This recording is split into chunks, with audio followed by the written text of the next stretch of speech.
Hello aspirants, आप सब अच्छे होंगे, मस्त होंगे और अपनी पढ़ाई को अच्छे से कर रहे होंगे। आज मैं आपको D triple S B T G T S S T का 8 नवंबर का शिफ्ट थर्ड का पेपर करवाऊँ। तो आइए 11th क्वेश्चन देखते हैं। 11th क्वेश्चन में क्या बोल रहा है, डायरेक्शन का क्वेश्चन है। इसको एक शॉर्ट ट्रिक से करते हैं हम, NESW इस ट्रिक से करेंगे। इसने कहा है क्वेश्चन में, मनोज ने स्टार्ट किया पॉइंट वाई से और उसने नॉर्थ की तरफ को 16 किलोमीटर चला। फिर वो राइट टर्न होकर 4 किलोमीटर चला। फिर से राइट टर्न हुआ, 22 किलोमीटर चला। फिर एक बार और राइट टर्न मुड़ा तो वो 10 किलोमीटर चलता है और फिर से राइट टर्न मुड़ के वो 6 किलोमीटर चलता है और पॉइंट जेड पे रुक जाता है। अब इसने कहा है कि how far and in which direction should he drive now in order to point Y. मतलब पॉइंट जेड पर जब वो है, पॉइंट जेड से वापस वाई पे जाने के लिए, उल्टा जाने के लिए उसे किस डायरेक्शन में और कितना डिस्टेंस चलना पड़ेगा, हमें वो बताना है। तो आइए देखो कैसे करेंगे इस क्वेश्चन को। अब जो अपोजिट वाले नॉर्थ और साउथ है काट दो, 22 16 + 6 22 कट गया पूरा। अब ईस्ट और वेस्ट है, ये 4 ये 10, तो बच गया 6 वो भी वेस्ट का, 6 किलोमीटर वेस्ट का। बट इसने कहा है उल्टा उसी पोजीशन पे जाना। जब उल्टा उसी पोजीशन पे जाना होता है तो वेस्ट का हम उल्टा कर देंगे, वेस्ट का उल्टा होता है ईस्ट, तो 6 किलोमीटर ईस्ट चलना होगा। तो option first is correct answer. ठीक, अब 12th क्वेश्चन देखते हैं। 12th में बोला है इसने कि एक वर्ड दे रखा है जिसमें हमें बता रखा है अगर वोवल है तो उसके वोवल वाले को उसके लेटर के नेक्स्ट वाला लेटर लिखना है, अगर कॉन्सोनेंट है उससे पहले वाला एक लेटर लिखना है। तो टी क्या है, कॉन्सोनेंट है, इससे पहले वाला लिख देंगे एस।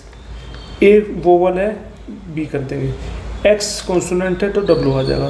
सी से हो जाएगा बी, एच से जी, ऐसे ओ से पी हो जाएगा, बी से ए हो जाएगा, ई से एफ हो जाएगा और एन से एम हो जाएगा, वी से यू हो जाएगा, आई से जे और एम से एल। अब ये देखो हमें बताना कितने ऐसे हैं जिसमें वोवल नहीं है।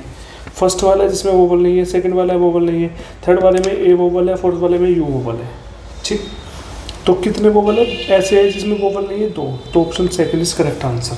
13th क्वेश्चन देखते हैं। 13th क्वेश्चन में दे रखा है 30, 32, 36, 42, 50। नेक्स्ट बताना है कितने का डिफरेंस, 2 का, इसमें 4 का, इसमें 6 का, इसमें 8 का। अब कितने का होगा, 10 का, तो 60 आएगा। तो option second is correct answer. ठीक है, तो इसके बाद नेक्स्ट क्वेश्चन देखते हैं। 14th क्वेश्चन देखो। 14th क्वेश्चन में दे रखा है एक हमें स्टेटमेंट दे रखी है और उसका ये बता रखा है कोज क्या है, मतलब हमें ये बताना है कौन सा कोज है, कौन सा इफेक्ट है। तो उसकी स्टेटमेंट पढ़ो। पहली स्टेटमेंट क्या है, सरकार ने हाल ही में गैर साहित्य प्राप्त संस्थानों द्वारा संचालित व्यावसायिक पाठ्यक्रम की फीस निर्धारित की है जो पिछले साल ली गई फीस की तुलना में बहुत कम है। मतलब इसने बोला है कि सरकार ने हाल ही में गैर सहायता प्राप्त संस्थान द्वारा संचालित व्यावसायिक पाठ्यक्रमों की फीस निर्धारित की है जो कि पिछले साल की फीस की तुलना में कम है। ठीक है, दूसरा है पिछले साल गैर सहायता प्राप्त संसाधनों द्वारा ली गई भारी फीस के खिलाफ इच्छुक छात्रों के माता पिता ने कड़ा आंदोलन शुरू किया था।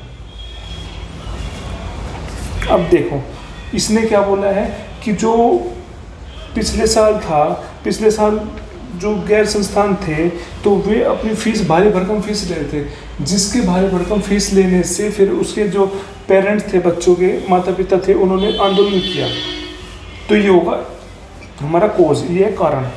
तो कारण क्या था, कारण ये था कि पिछले साल जो गैर सहायता संस्थान थे वो ज़्यादा फीस ले रही थी, तो इसलिए माता पिता ने आंदोलन किया। तो आंदोलन करने के बाद उसका क्या इफेक्ट पड़ा, उसका ये इफेक्ट पड़ा, फिर उसने जो है पाठ्यक्रम पे फीस निर्धारित कर दी जो कि पिछले साल से कम थी। तो मतलब सेकंड वाला कोज है और फर्स्ट वाला उसका इफेक्ट है, पॉसिबल इफेक्ट है। तो option third is correct answer. ठीक है, अब करते हैं 15th क्वेश्चन। 15th क्या बोल रहा है, 15th बोल रहा है कि 7 बॉक्स है DEFGHI जो कि एक के ऊपर एक रखेगा, बट ये ज़रूरी नहीं है कि सेम ऑर्डर में हो। कितने 7, मतलब 7 है तो इसका मतलब 1 2 3 4 5 6 7 फिर इसने बोला है only 2 box are kept between E और एच। ई और एच के बीच में खाली 2 बॉक्स हैं। ई और एच के बीच में खाली 2 बॉक्स है। Only G is kept above I. तो अगला जी जो है, अब आई के ऊपर जी है खाली, तो आई यहाँ होगा। कहाँ पे? आई यहाँ पे होगा, तो आई के ऊपर खाली जी है। ठीक। फिर इसने बोला no box is kept below H. H के नीचे कोई बॉक्स नहीं है, तो एच के नीचे कोई बॉक्स नहीं है, तो एच यहाँ पे होगा। ठीक है। D is kept at some place below X. X से नीचे डी किसी प्लेस पे है, ठीक है, but some place above F, F से ऊपर है। तो कैसे करेंगे इसको? अब देख, एक चीज़ हमें ये बच गई हमारे पास कि 2 बॉक्स है ई और एच के बीच में। ई और एच के बीच में कितने बॉक्स है? 2 बॉक्स है। अगर मैं ई को यहाँ रखूँ, सॉरी, 1 2 3 4 5 6 7,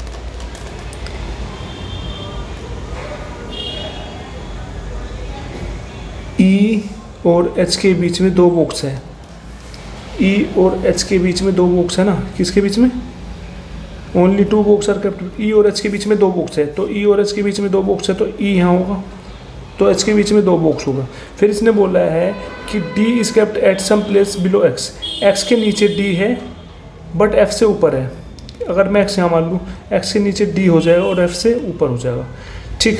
अब इसने बोला how many box are kept between X और एच। एक्स और एच के बीच में कितने बॉक्स है?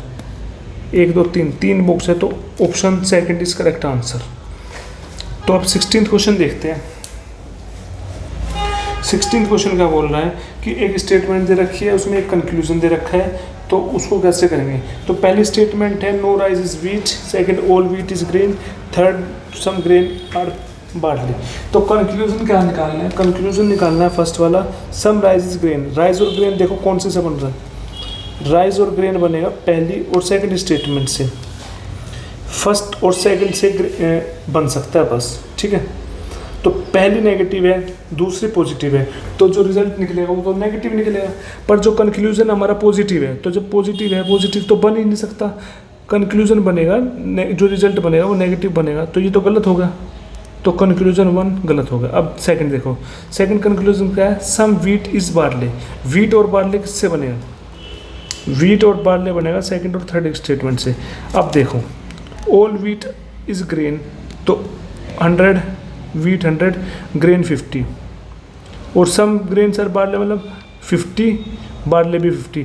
तो ग्रेन जो है कॉमन है हमारा, उन कॉमन में खाली एक 100 होना जरूरी है, पर दोनों ग्रेन जो है दोनों 50-50 है। स्टेटमेंट को बनाने के लिए, रिजल्ट निकालने के लिए कॉमन वाला एक 100 होना चाहिए, बट इसमें कोई भी 100 नहीं है, तो ये स्टेटमेंट भी नहीं बन सकती। तो सेकंड वाली स्टेटमेंट भी गलत है। तो जब सेकंड वाली भी गलत है तो हम क्या बोलेंगे कि neither conclusion 1 nor conclusion 2 follows, तो option third is correct answer. ठीक। अब 17th क्वेश्चन देखते हैं। 17th बोला बी का मतलब डिवाइड, सी का मतलब मल्टीप्लाई, ए का प्लस, डी का माइनस, और हमें बताना है क्या आंसर होगा। 39, डी का मतलब माइनस 27, बी का मतलब डिवाइड 3, ए का मतलब प्लस 12, सी का मतलब मल्टीप्लाई 5। तो 39, 27 डिवाइडेड बाई 3 9, प्लस 12 इंटू 5 60। तो कितना बन गया हमारा आंसर? 90। तो option third is correct answer. तो ऐसे ही 18th क्वेश्चन देखते हैं। 18th में क्या बोल रहा है? ई का मतलब प्लस, एफ का मतलब माइनस, जी का मतलब डिवाइड, एच का मतलब मल्टीप्लाई, और क्वेश्चन मार्क। तो 36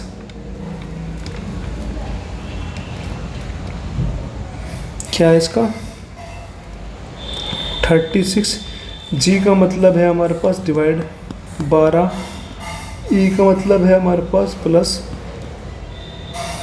3, एच का मतलब है मल्टीप्लाई 24, एफ का मतलब -4।